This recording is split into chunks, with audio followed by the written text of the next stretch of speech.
Allah.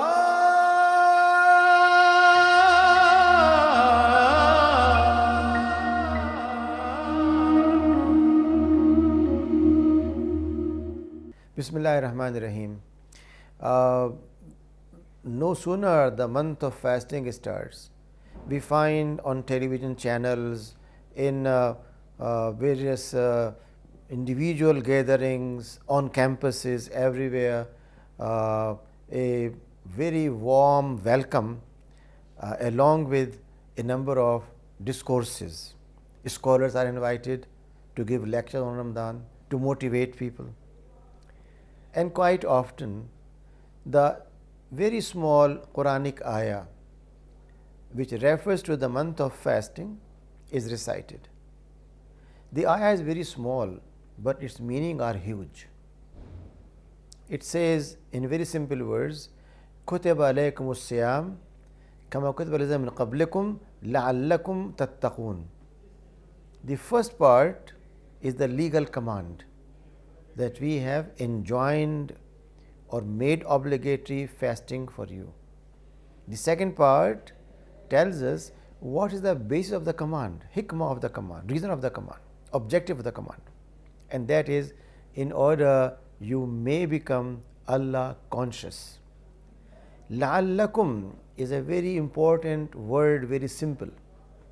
It does not say you must and you will, but says you may become a very good person, pious person, muttaqi person.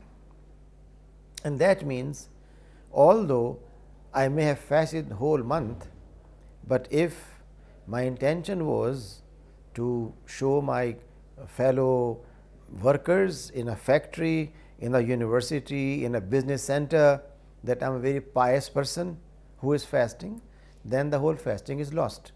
I have not achieved taqwa at all. Therefore, we have to think deeply on this very short segment of the ayah. The Quran al-Kareem often talks about taqwa in different places. If we look for what is common, then taqwa refers to that change in behavior which makes every act of a believer in accordance with what the Prophet wanted or what the Quran wants from them. Therefore, when a person is meeting a stranger, a friend, welcoming them in the way the Prophet did, then this is taqwa. This last part of the ayah that tells us la'allakum tattaqoon is explained in many places in the Quran. And the best way to understand a Quranic word or a concept is to refer to Quran itself. Therefore, the Quran in many places tells us what's the meaning of taqwa.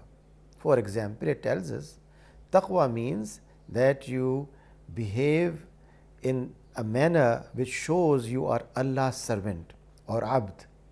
Therefore, ubudiyya becomes a sign of taqwa. It also tells us not only you become servant of Allah, but you must help fellow human beings. Therefore, taqwa is to help the needy, to feed the hungry, to provide a person who needs dress with good dress, to give people whatever over and above we have our needs. Infaq fi sabilillah. All these are kinds of taqwa. It also tells us, particularly in the Sunnah, we find very clear indications that if you are not dealing well with your neighbor, not a muttaqi person.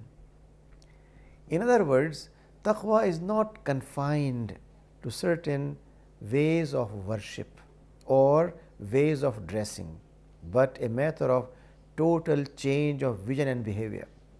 This is why when the Quran talks about the month of fasting, it tells us this is the month in which one whole month of training helps a person in changing his habits and behavior.